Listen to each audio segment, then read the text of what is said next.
بسم اللہ الرحمن الرحیم۔ السلام علیکم دوستو، حضور نبی اکرم صلی اللہ علیہ وآلہ وسلم کا فرمان عالی شان ہے کہ 10 ذی الحجہ میں ابن آدم کا کوئی عمل خدا کے نزدیک خون بہانے یعنی قربانی کرنے سے زیادہ پیارا نہیں، اور وہ جانور بروز قیامت اپنے سینگوں، بالوں اور کھروں کے ساتھ آئے گا، اور قربانی کا خون زمین پر گرنے سے پہلے اللہ تعالیٰ کے ہاں قبول ہو جاتا ہے، لہٰذا اسے خوش دلی سے کرو۔ دوستو، اس حدیث پاک میں قربانی کی اہمیت بیان کرنے کے بعد اس کی تاکید فرمائی گئی ہے کہ قربانی کو خوش دلی کے ساتھ کرنا چاہیے، لیکن افسوس سے کہنا پڑتا ہے کہ بعض لوگ قربانی سے بچنے کے لیے ہیلے بہانے تلاش کرنے کی کوشش کرتے ہیں۔ وہ اپنے لیے راہ فرار تلاش کر رہے ہوتے ہیں کہ کس طریقے سے وہ اس عظیم عبادت سے بچ جائیں۔ نعوذ باللہ۔ یاد رہے کہ اگر صاحب استطاعت جان بوجھ کر قربانی نہیں کرے گا تو اس کے لیے سخت وعیدیں ہیں، اس لیے چاہیے کہ قربانی کا عمل خوشی سے کیا جائے۔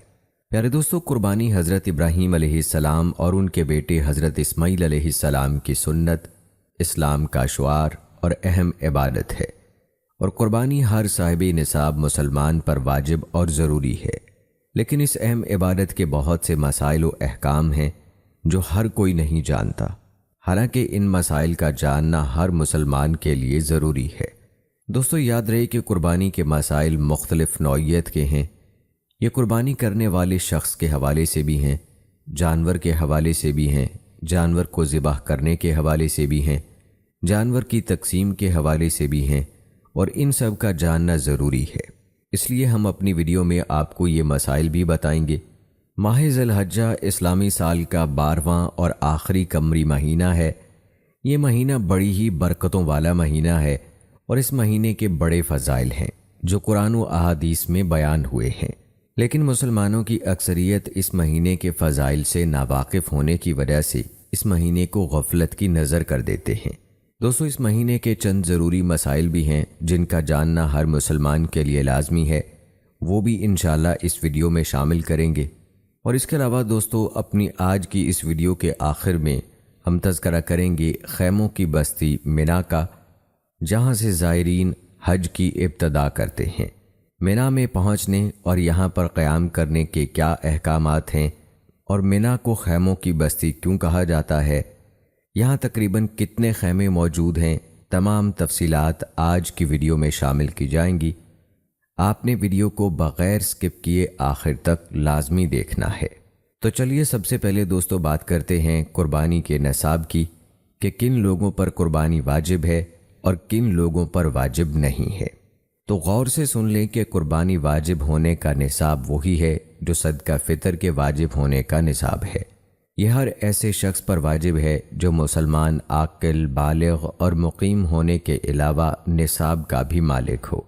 نصاب سے مراد یہ ہے کہ جس کی ملکیت میں قربانی کے 3 دنوں میں سے کسی ایک دن ضروریات کا خرچہ اور قرضہ نکالنے کے بعد 7.5 تولے سونا ہو، یا 52.5 تولے چاندی ہو، یا 52.5 تولے چاندی کی قیمت کے برابر رقم ہو، یا 52.5 تولہ چاندی کی مالیت کے برابر تجارت کا سامان ہو، یا ضرورت سے زائد اتنا سامان ہو جس کی مالیت 52.5 تولہ چاندی کے برابر ہو، یا ان میں سے کوئی 1-2 چیزیں ہوں کہ جن کی مالیت کو جمع کریں تو 52.5 تولہ چاندی اس سے خریدی جا سکتی ہو۔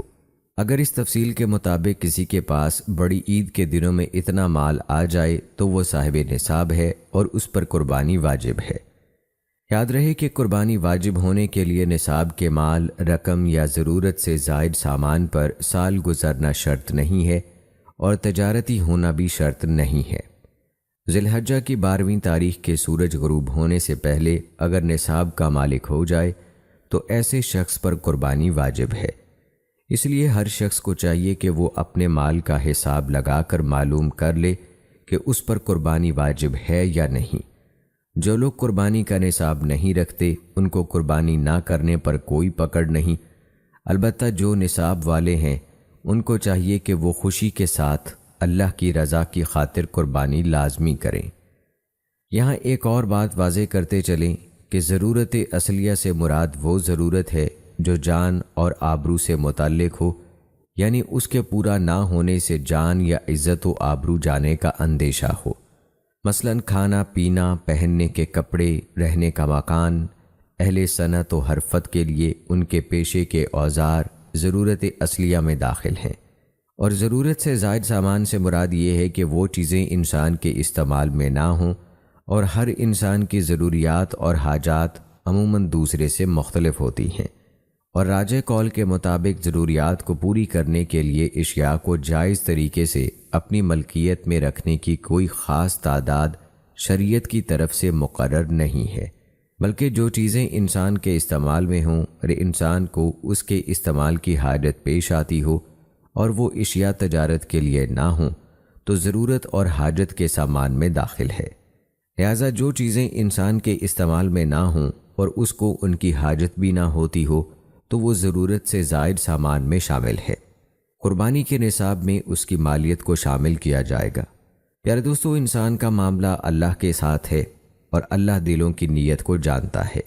قربانی کا موقع تو اللہ کی خوشنودی حاصل کرنے کا ایک موقع ہے۔ اللہ کی محبوب ہستیوں حضرت ابراہیم علیہ السلام اور حضرت اسماعیل علیہ السلام کی سنت کو زندہ کرنا ہے، اور پیارے آقا صلی اللہ علیہ وآلہ وسلم کی اتباع کرنا ہے۔ اس لیے ہر مسلمان خوشی سے اس فریضے کو ادا کرے۔ یہ تھا تذکرہ قربانی کے واجب ہونے یا نہ ہونے کے حوالے سے۔ اب قربانی سے جڑے چند اہم مسائل آپ کو بتاتے ہیں جن کا جاننا انتہائی ضروری ہے۔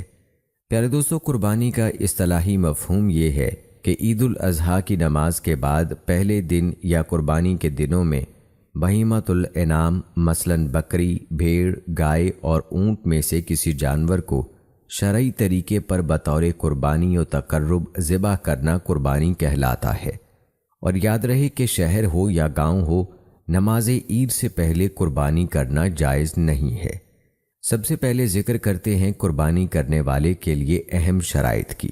نمبر 1، قربانی کرنے والے کا صحیح العقیدہ، مسلمان و متبع کتاب و سنت ہونا اور شرک، کفر و بدعات سے پاک ہونا ضروری ہے۔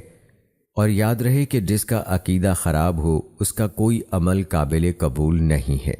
اس لیے ضروری ہے کہ قرآن، حدیث اور اجماع کو مد نظر رکھتے ہوئے ہر وقت اپنے ایمان و عمل کا خاص خیال رکھیں۔ نمبر 2، رسول اللہ صلی اللہ علیہ وآلہ وسلم نے فرمایا، جب تم ذی الحجہ کا چاند دیکھو اور تم میں سے کوئی شخص قربانی کا ارادہ کرے تو اسے اپنے بال اور ناخن تراشنے سے رک جانا چاہیے۔ اس حدیث سے ثابت ہوا کہ قربانی کرنے والے شخص کو یکم ذی الحجہ سے لے کر قربانی کرنے تک اپنے بال نہیں کاٹنے چاہیے اور ناخن نہیں تراشنے چاہیے۔ اگر کسی کا ناخن ٹوٹ جائے یا ایسی خرابی ہو جائے کہ ناخن تراشنا ضروری ہو تو پھر ایسا کرنا جائز ہے، جیسا کہ اجماع سے ثابت ہے۔ نمبر 3، ایک حدیث میں آیا ہے کہ ایک شخص نے نبی اکرم صلی اللہ علیہ وآلہ وسلم سے پوچھا، اگر مجھے صرف مادہ جانور یعنی دودھ دینے والا قربانی کے لیے ملے تو کیا میں اس کی قربانی کر لوں؟ آپ صلی اللہ علیہ وآلہ وسلم نے فرمایا، نہیں، لیکن تم ناخن اور بال کاٹ لو، مونچھیں تراش لو اور شرمگاہ کے بال مونڈ لو تو اللہ کے ہاں یہ تمہاری پوری قربانی ہے۔ اس حدیث سے معلوم ہوا کہ جو شخص قربانی کرنے کی طاقت نہ رکھتا ہو وہ اگر یکم ذی الحجہ سے لے کر نماز عید تک بال نہ کٹوائے اور ناخن نہ تراشے تو اسے پوری قربانی کا ثواب ملتا ہے۔ سبحان اللہ! یاد رہے کہ قربانی کا مقصد اللہ تعالیٰ کو راضی کرنا اور رسول اللہ صلی اللہ علیہ وآلہ وسلم کی سنت مبارکہ پر خلوص نیت سے عمل کرنا ہے۔ دوستو، قربانی کے جانور کی شرائط کے بارے میں جاننا بھی انتہائی ضروری ہے، یعنی کس قسم کے جانور کی قربانی کرنی چاہیے اور اس کی شرائط کیا ہیں۔ پہلی شرط، قربانی صرف مسنہ یعنی دوندے جانور کی ہی جائز ہے، اور اگر تنگی کی وجہ سے دوندا نہ مل سکے تو پھر بھیڑ دمبے کا جزا یعنی 1 سال کے دمبے کی قربانی جائز ہے۔ تنگی سے مراد صرف یہ ہے کہ مارکیٹ اور منڈی میں پوری کوشش اور تلاش کے باوجود دوندا جانور نہ مل سکے، یا آپ کے پاس اتنے پیسے نہیں ہیں کہ آپ اس جانور کو خرید نہیں پا رہے ہیں تو پھر آپ کر سکتے ہیں۔ دوسری شرط یہ ہے، حدیث سے ثابت ہے کہ 4 جانوروں کی قربانی جائز نہیں۔ نمبر 1، واضح طور پر کانا جانور۔ نمبر 2، واضح طور پر بیمار جانور، نمبر 3 واضح طور پر لنگڑا جانور، اور نمبر 4 بہت زیادہ کمزور جانور جو کہ ہڈیوں کا ڈھانچہ ہو۔ اور تیسری شرط سیدنا علی رضی اللہ تعالی عنہ سے روایت ہے کہ رسول اللہ صلی اللہ علیہ وآلہ وسلم نے سینگ کٹے جانور کی قربانی سے منع فرمایا ہے۔ امام سعید بن مسیب رحمہ اللہ نے فرمایا، ایسا جانور جس کا آدھا سینگ یا اس سے زیادہ ٹوٹا ہوا ہو۔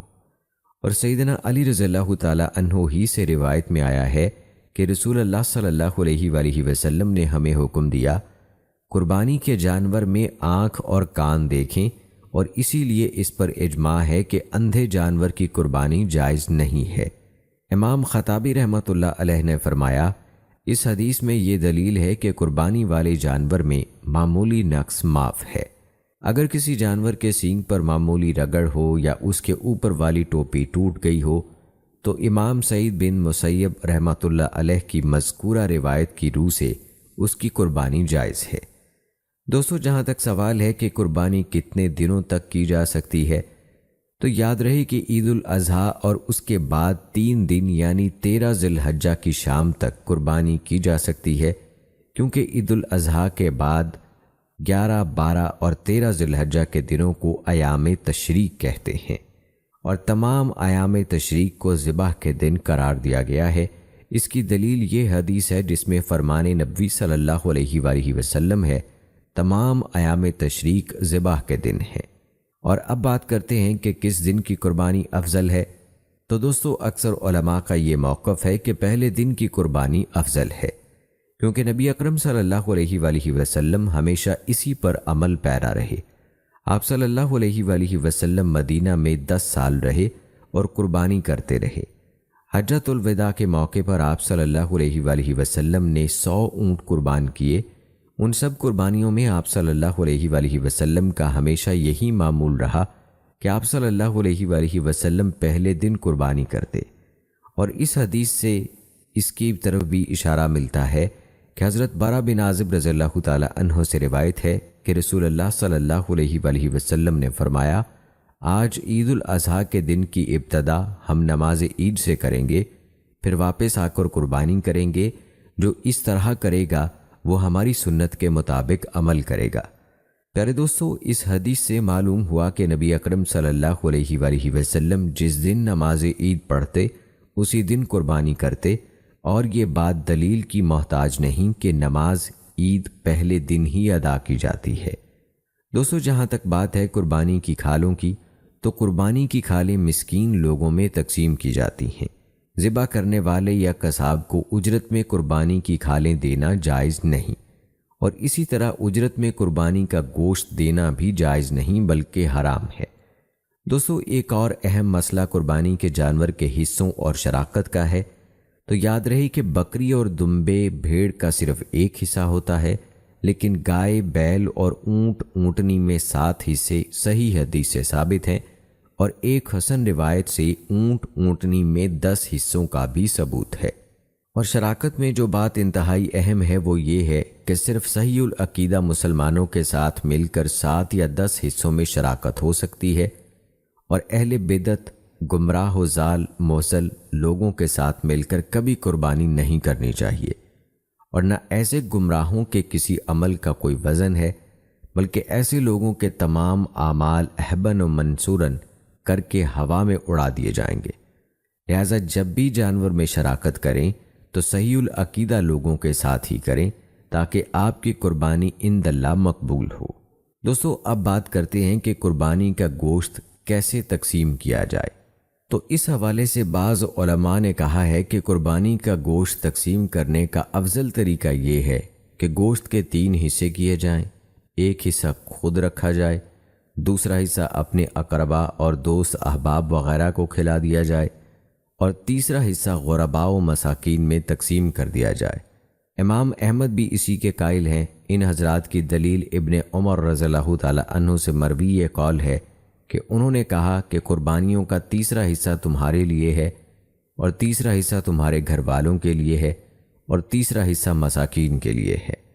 اگرچہ علماء نے اس تقسیم کو افضل کہا ہے، لیکن یہ تقسیم ضروری نہیں ہے، بلکہ حسب ضرورت حالات کے مطابق بھی گوشت تقسیم کیا جا سکتا ہے، یعنی اگر فقراء و مساکین زیادہ ہوں تو زیادہ گوشت صدقہ کر دینا چاہیے، اور اگر ایسا نہ ہو بلکہ اکثر و بیشتر لوگ خوشحال ہوں تو زیادہ گوشت خود بھی استعمال کیا جا سکتا ہے، اور اسی طرح آئندہ ایام کے لیے بھی ذخیرہ کیا جا سکتا ہے، کیونکہ قرآن میں مطلقاً قربانی کا گوشت کھانے اور کھلانے کا حکم دیا گیا ہے، جیسا کہ ارشاد باری تعالیٰ ہے، قربانی کے اونٹ ہم نے تمہارے لیے اللہ تعالیٰ کی نشانیاں مقرر کر دی ہیں، ان میں تمہیں نفع ہے، بس انہیں کھڑا کر کے ان پر اللہ کا نام لو، پھر جب ان کے پہلو زمین سے لگ جائیں اسے خود بھی کھاؤ اور مسکین سوال سے رکنے والوں اور سوال کرنے والوں کو بھی کھلاؤ۔ اور دوستو اب بات کرتے ہیں دوسروں کی طرف سے قربانی کی۔ اس میں دو طرح کے لوگ آ جاتے ہیں، ایک زندہ اور دوسرے مردہ۔ تو یاد رہے کہ اپنے علاوہ دیگر زندہ افراد کی طرف سے قربانی کرنا بالاتفاق جائز اور مباح ہے، اور اس کی دلیل یہ حدیث ہے کہ حضرت عائشہ رضی اللہ تعالی عنہا سے روایت ہے کہ رسول اللہ صلی اللہ علیہ وآلہ وسلم نے اپنی بیویوں کی طرف سے گائے کی قربانی کی۔ بخاری شریف کی حدیث نمبر 5548۔ اور ایک اور حدیث میں ہے کہ حضرت عطا بن یسار رضی اللہ تعالی عنہ سے روایت ہے کہ میں نے حضرت ابو ایوب انصاری رضی اللہ تعالی عنہ سے دریافت کیا کہ رسول اللہ صلی اللہ علیہ وآلہ وسلم کے زمانے میں قربانی کیسے ہوتی تھی، تو انہوں نے کہا نبی اکرم صلی اللہ علیہ وآلہ وسلم کے زمانے میں آدمی اپنی طرف سے اور اپنے گھر والوں کی طرف سے ایک بکری قربان کرتا تھا، وہ اسے کھاتے اور کھلاتے تھے۔ اس حدیث سے ثابت ہوا کہ اگر کوئی زندہ افراد یعنی گھر والے یا دوست احباب وغیرہ کی طرف سے قربانی کرنا چاہے تو جائز ہے، اور جہاں تک بات ہے میت کی طرف سے قربانی کی، تو اس بات کی ایک صورت تو یہ ہے کہ قربانی تو زندہ افراد کی طرف سے کی جائے، لیکن اس میں فوت شدگان کو بھی شریک کر لیا جائے، یہ جائز ہے، جیسا کہ حضرت صلی اللہ علیہ وآلہ وسلم نے جانور ذبح کرتے وقت فرمایا، اللہ کے نام کے ساتھ اے اللہ میں آل محمد اور امت محمد کی طرف سے اسے قبول فرما۔ اور ایک اور حدیث میں ہے کہ آپ نے جانور قربان کرتے وقت فرمایا اللہ کے نام کے ساتھ اور اللہ سب سے بڑا ہے۔ یہ جانور محمد صلی اللہ علیہ وآلہ وسلم کی طرف سے اور اس کی امت میں سے جس نے اللہ تعالیٰ کی توحید کی گواہی دی ہے اور میرے لیے پیغام پہنچانے کی گواہی دی ہے، ان کی طرف سے قبول فرما۔ دوستو ان احادیث سے معلوم ہوا کہ نبی اکرم صلی اللہ علیہ وآلہ وسلم نے قربانی میں اپنے گھر والوں کے ساتھ پوری امت کو بھی شریک کیا، اور یقیناً اس وقت آپ صلی اللہ علیہ وآلہ وسلم کی امت کے کئی افراد فوت ہو چکے تھے، لہذا ثابت ہوا کہ اپنی قربانی میں فوت شدگان کو بھی شریک کیا جا سکتا ہے۔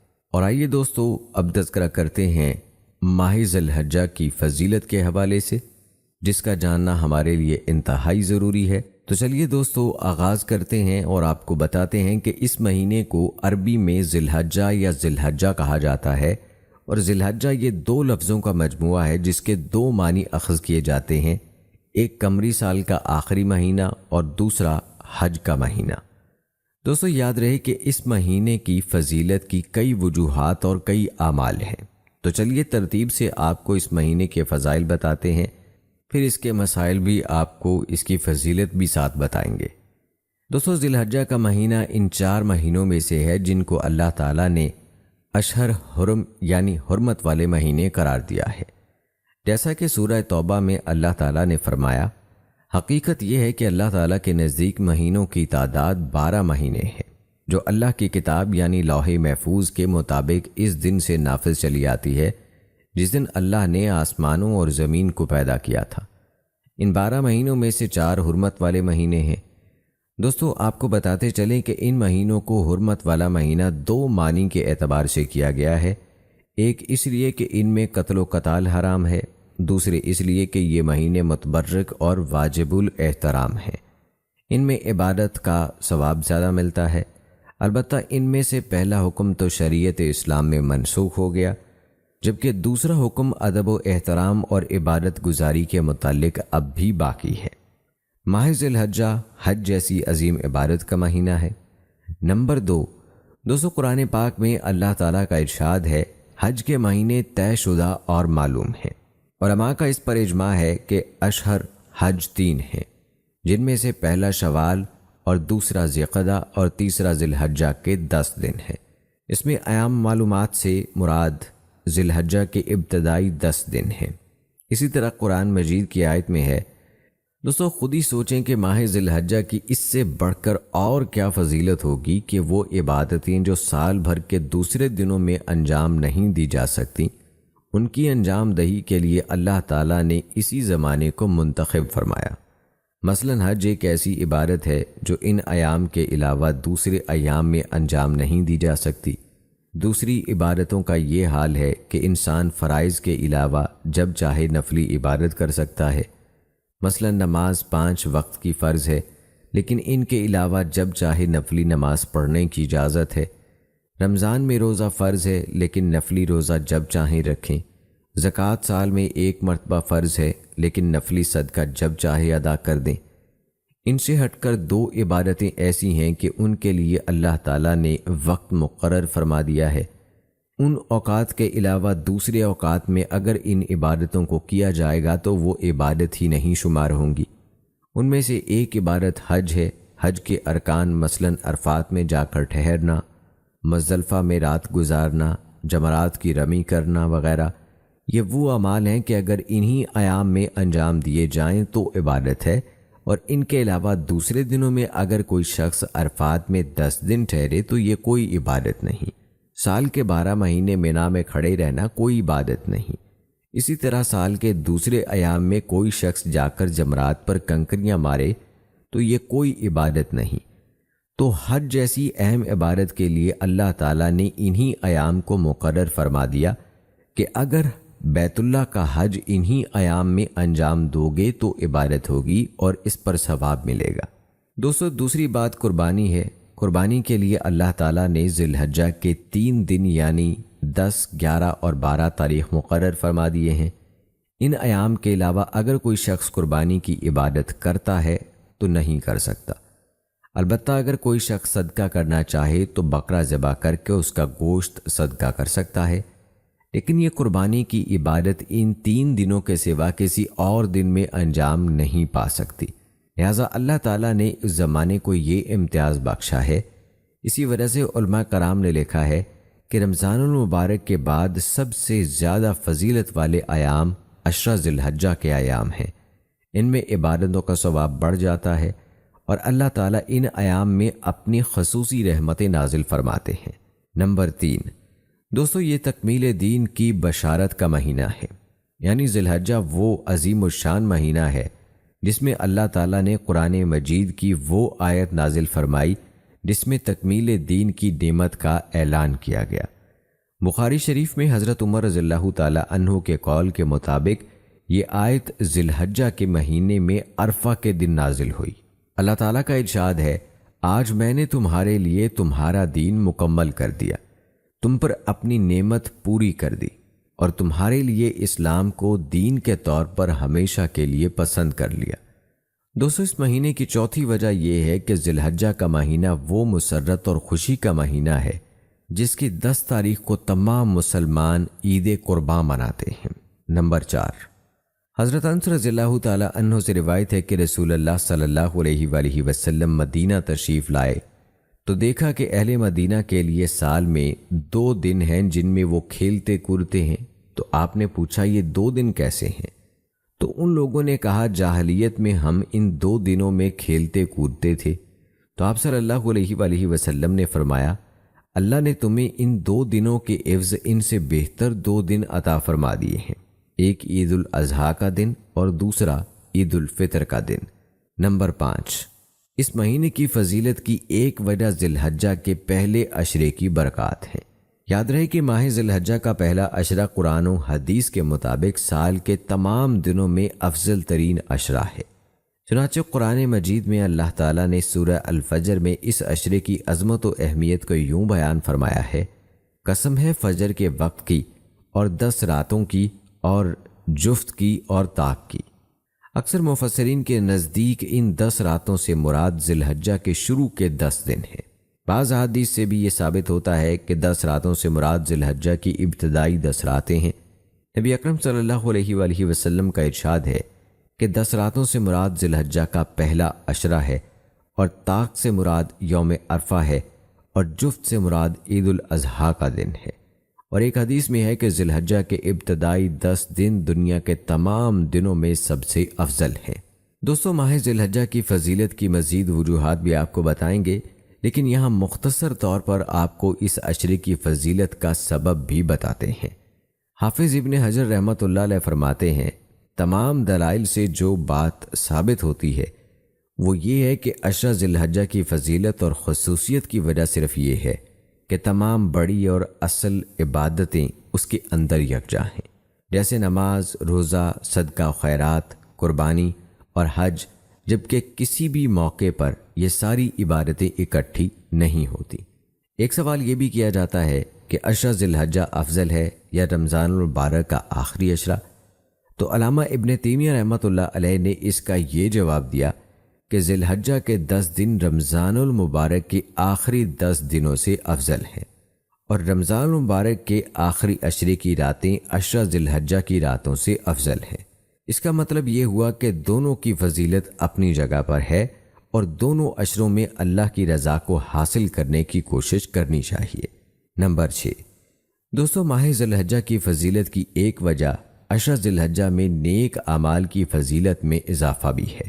حضرت عبداللہ بن عباس رضی اللہ تعالی عنہ سے روایت ہے کہ نبی اکرم صلی اللہ علیہ وآلہ وسلم نے فرمایا، کوئی دن ایسا نہیں کہ جس میں نیک عمل اللہ تعالیٰ کے یہاں ذی الحجہ کے 10 دنوں کے نیک عمل سے زیادہ محبوب اور پسندیدہ ہو۔ صحابہ کرام رضوان اللہ اجمعین نے عرض کیا کہ اے اللہ کے رسول صلی اللہ علیہ وآلہ وسلم، کیا یہ اللہ کے راستے میں جہاد کرنے سے بھی بڑھ کر ہیں؟ تو رسول اللہ صلی اللہ علیہ وآلہ وسلم نے فرمایا، اللہ کے راستے میں جہاد کرنے سے بھی بڑھ کر ہیں، مگر وہ شخص جو جان اور مال لے کر اللہ کے راستے میں نکلے، پھر ان میں سے کوئی چیز بھی واپس لے کر نہ آئے، یعنی سب اللہ کے راستے میں قربان کر دے اور شہید ہو جائے، یہ ان دنوں کے نیک عمل سے بھی بڑھ کر ہے۔ دوستو، معلوم ہوا کہ شہادت کے علاوہ ان دنوں کی عبادت ہر عمل سے زیادہ افضل ہے۔ یہاں ہمیں سوچنے کی ضرورت ہے کہ ہم ان دنوں میں کتنی عبادت اور کتنے نیک عمل کرتے ہیں، نیک کام کرتے ہیں۔ نمبر 7، اس ماہ مبارک کی فضیلت اور اہمیت کا اندازہ اس بات سے بھی ہوتا ہے کہ عشرہ ذی الحجہ میں 4 کلمات کی تسبیح کی قرآن و حدیث میں تاکید کی گئی ہے، جیسا کہ قرآن و حدیث سے معلوم ہوتا ہے کہ عشرہ ذی الحجہ میں تسبیح و تحلیل اور ذکر کثرت سے کرنا چاہیے۔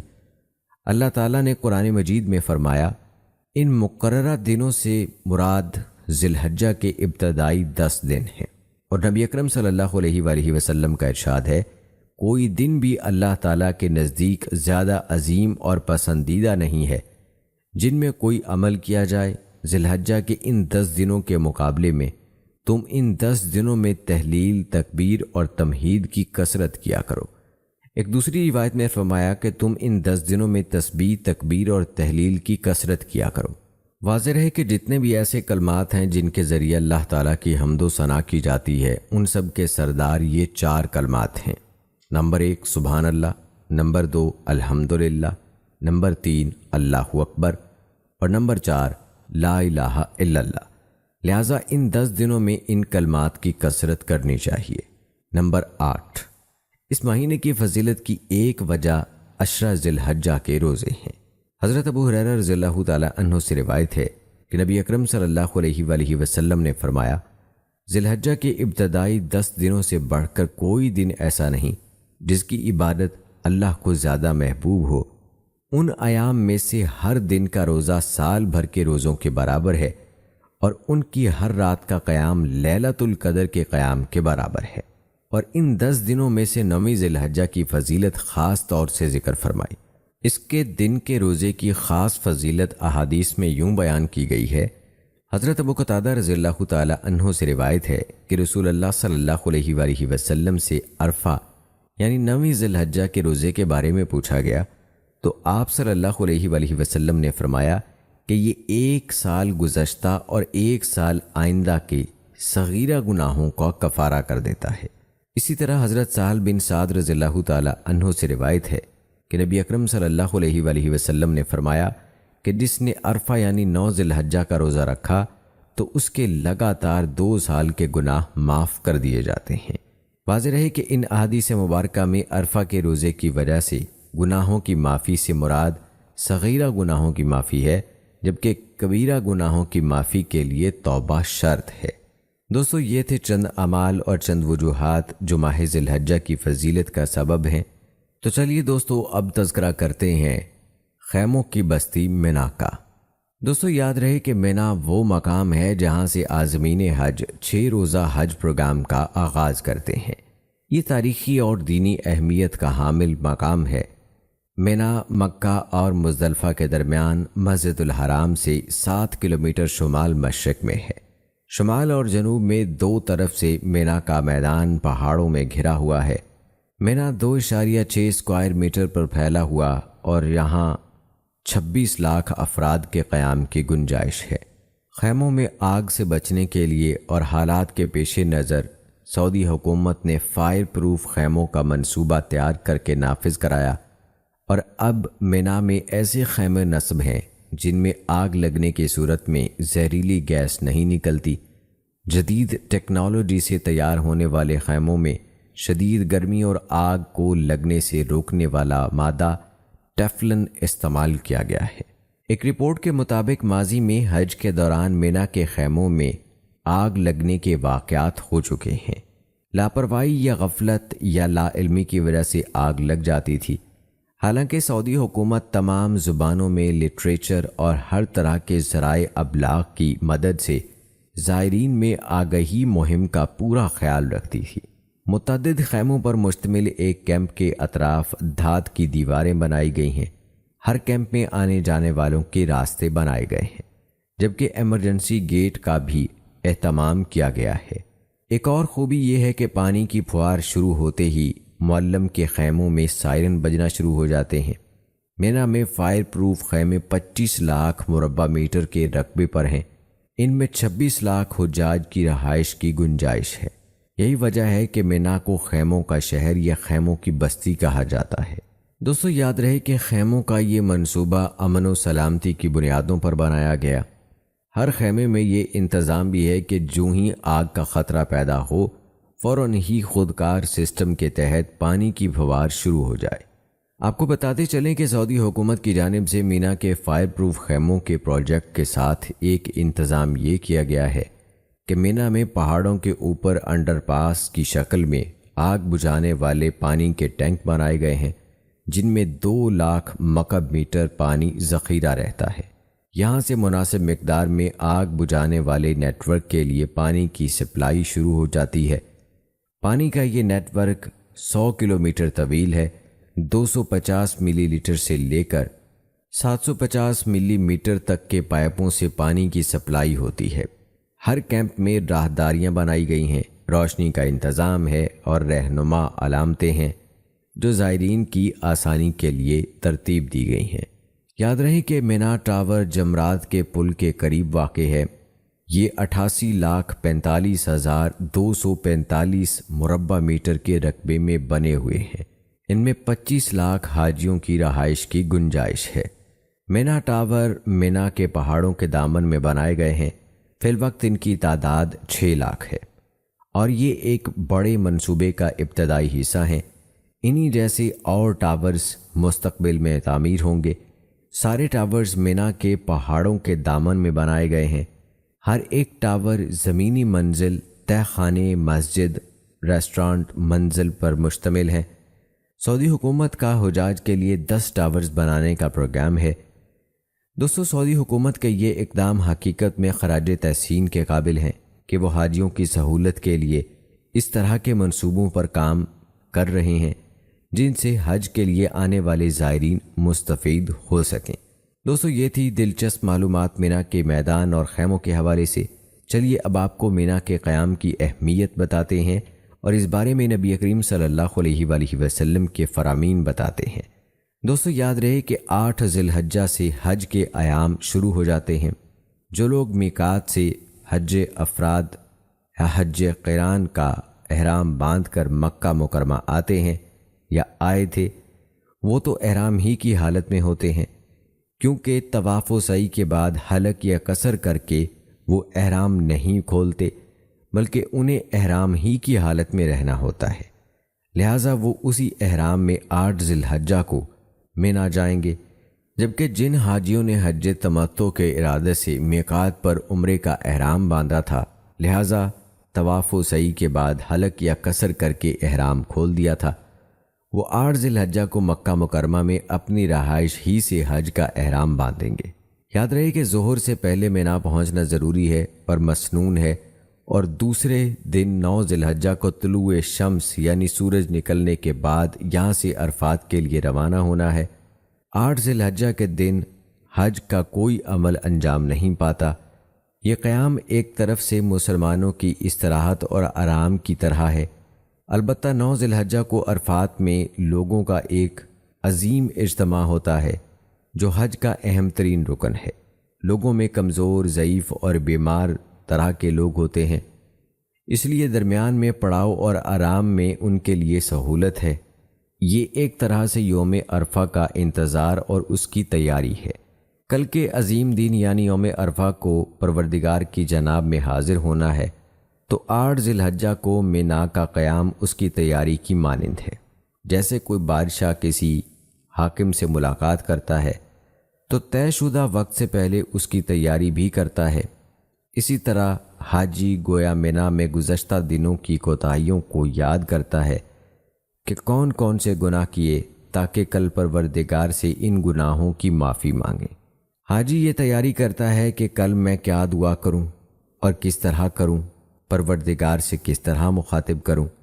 اس انتظار سے وہ اس حقیقت کو بھی ذہن نشین کرتا ہے کہ دنیا کا انجام زوال اور فنا ہے۔ دوستو، یاد رہے کہ انسان کی ساری زندگی سفر آخرت اور پروردگار کے پاس حاضر ہونے کے لیے انتظار گاہ ہی کے مسلم ہے۔ جیسا کہ رسول اللہ صلی اللہ علیہ وآلہ وسلم نے ایک مرتبہ حضرت عبداللہ رضی اللہ تعالی عنہ کو یہ نصیحت فرمائی، دنیا میں اس طرح رہو کہ گویا تم کوئی اجنبی یعنی کہ پردیس میں ہو، اور راہ چلتے مسافر اور اپنے آپ کو اہل قبور یعنی مردوں میں شمار کرو۔ خود رسول اللہ صلی اللہ علیہ وآلہ وسلم نے اپنے بارے میں ایک مرتبہ فرمایا کہ مجھ کو دنیا سے کیا تعلق، میں تو دنیا میں ایسے ہوں جیسے کوئی مسافر کسی درخت کے نیچے آرام کرے پھر اسے چھوڑ کر آگے چلا جائے۔ دوستو، روایات سے یہ بات ثابت ہے کہ رسول اللہ صلی اللہ علیہ وآلہ وسلم 8 ذی الحجہ کو مینا میں قیام فرما کر 9 ذی الحجہ کو عرفہ کے لیے روانہ ہوئے، اور میدان عرفات میں وقت سے پہلے داخل نہ ہوئے تاکہ لوگ اس کو سنت نہ بنا لیں اور میدان عرفات میں غیر وقت داخل ہونے کو عبادت و ثواب سمجھنے لگیں۔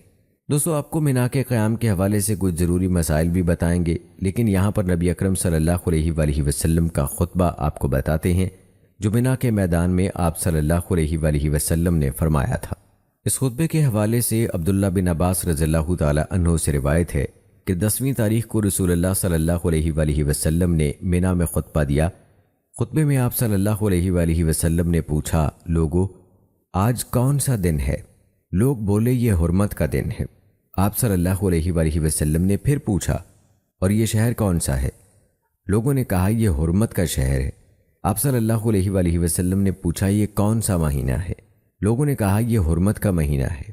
پھر آپ صلی اللہ علیہ وآلہ وسلم نے فرمایا، بس تمہارا خون، تمہارے مال اور تمہاری عزت ایک دوسرے پر اسی طرح حرام ہے جیسے اس دن کی حرمت اس شہر اور اس مہینے کی حرمت ہے۔ اس کلمے کو آپ صلی اللہ علیہ وآلہ وسلم نے کئی بار دہرایا اور پھر آسمان کی طرف سر اٹھا کر کہا، اے اللہ، کیا میں نے تیرا پیغام پہنچا دیا؟ اے اللہ، کیا میں نے پہنچا دیا؟ حضرت عبداللہ بن عباس رضی اللہ تعالی عنہ نے بتلایا کہ اس ذات کی قسم جس کے ہاتھ میں میری جان ہے، نبی اکرم صلی اللہ علیہ وآلہ وسلم کی یہ وصیت اپنی تمام امت کے لیے ہے، لہٰذا حاضر یعنی جاننے والے، غائب یعنی ناواقف لوگوں کو اللہ کا پیغام پہنچا دیں۔ آپ صلی اللہ علیہ وآلہ وسلم نے پھر فرمایا، دیکھو میرے بعد ایک دوسرے کی گردن مار کر کافر نہ بن جانا۔ دوستو، یہ تھا تذکرہ مینا کے قیام اور مینا میں نبی اکرم صلی اللہ علیہ وآلہ وسلم کے خطبے کے حوالے سے۔ چلیے اب آپ کو قیام منا کے حوالے سے چند ضروری مسائل بتاتے ہیں۔